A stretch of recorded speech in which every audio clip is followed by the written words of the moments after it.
Hi, welcome to a new episode of History in 7 Facts, the show that aims to explore some interesting episodes of humanity's past. Check out this playlist to watch the entire series, and don't forget to subscribe if you want to see more videos like this one. The fall of the Bastille on July 14, 1789 is considered to be the starting point of the French Revolution. But what exactly happened there? In the summer of 1789, there was a lot of tension and unrest in the streets of Paris. There was an economic crisis caused in part by the cost of intervening in the American Revolution. Among other things, the price of bread became sky high. The king and queen now rarely left their palace at Versailles, but they did send their troops in the streets. Those troops didn't do much, but their simple presence was seen as a sign of intimidation and a threat. It was obvious that the king was afraid. The finance minister Jacques Necker was one of the prominent politicians who tried to stop the inflation. When Necker was unexpectedly fired on July the 11th because he didn't attend the king's speech, the public was enraged and feared that now the king would attack Paris itself or arrest the deputies. The king also called in foreign troops, not the best of ideas in such times. The next day, a group of people was arrested near the Tuileries Palace by a unit of German cavalry. The people of Paris took this as a sign. An attack is now imminent, so thousands were trying to arm themselves as fast as they could. The confusion spread like wildfire. The foreign troops were placed at the city's 54 entry points. 40 of them would burn by midnight. A self-appointed delegation of the people was on its way to the arsenal at Les Invalides to ask for weapons for the newly formed militia. By the morning of the 14th, thousands have gathered in front of the building complex. Despite the 5,000 soldiers inside, the people stormed the arsenal and started handing out some 30,000 muskets. But there was no gunpowder, at least not enough. However, 250 barrels of gunpowder were just moved to the old prison fortress of Bastille the previous day as a precaution. The crowd found out and rushed to the fortress. 1,000 people reached the wall of the fortress and asked for gunpowder. The governor of Bastille, Bernard Delaunay, already received a delegation of the people, but refused to hand over the gunpowder without the king's approval.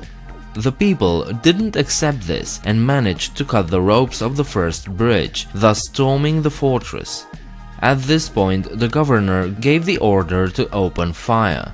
He hoped that this would scare away the crowd, but he didn't realize that the people that were already inside couldn't run out because of the outside crowd that was trying to get in. Those outside mistook this action as a trick. The people were invited in only to be shot. At this point, the confusion was total. Shots were fired from the crowd, but no guard or soldier was hit.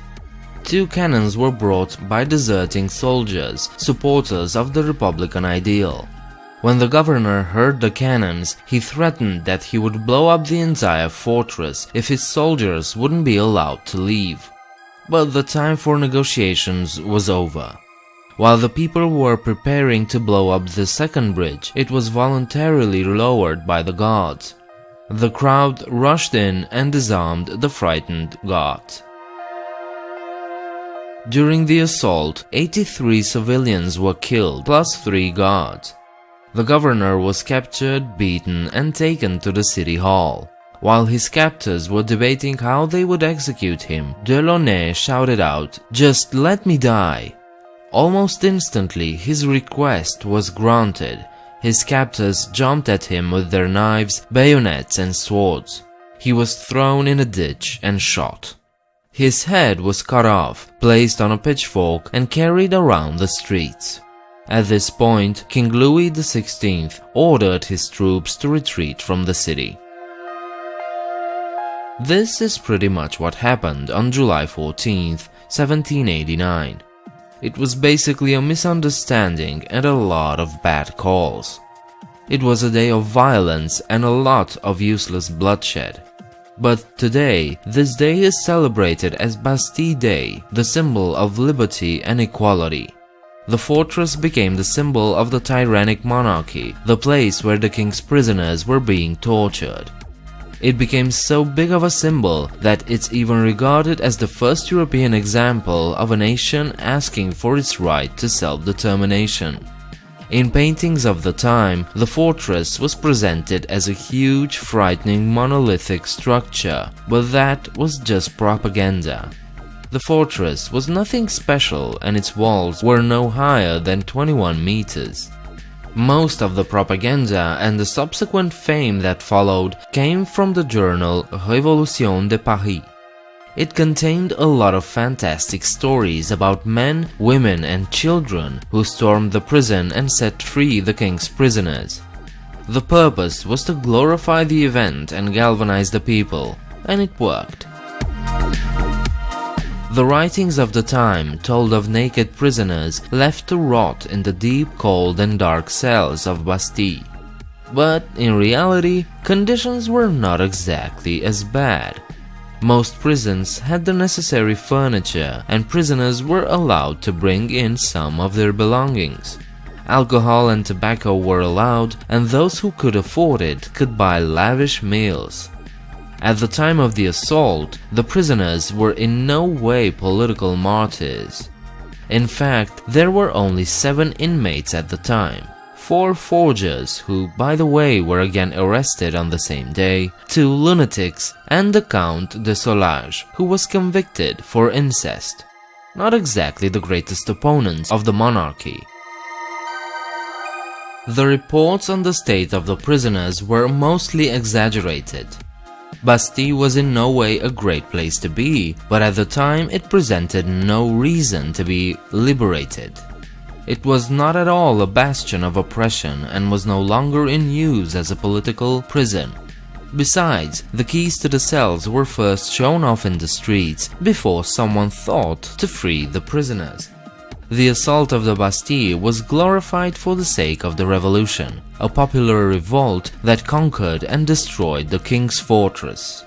In reality, it was a bunch of confused people who crossed the bridge, and while doing so, they instated a new era. Thank you for watching this episode of 7 Facts. I hope this was interesting and informative, and maybe it even inspired you to look into it further on your own. If you liked this video, please thumbs up and subscribe. While you're downstairs, let me know what you think about this video. Please consider visiting my Patreon page and become a patron. The link is in the description. I hope to see you next time. Bye.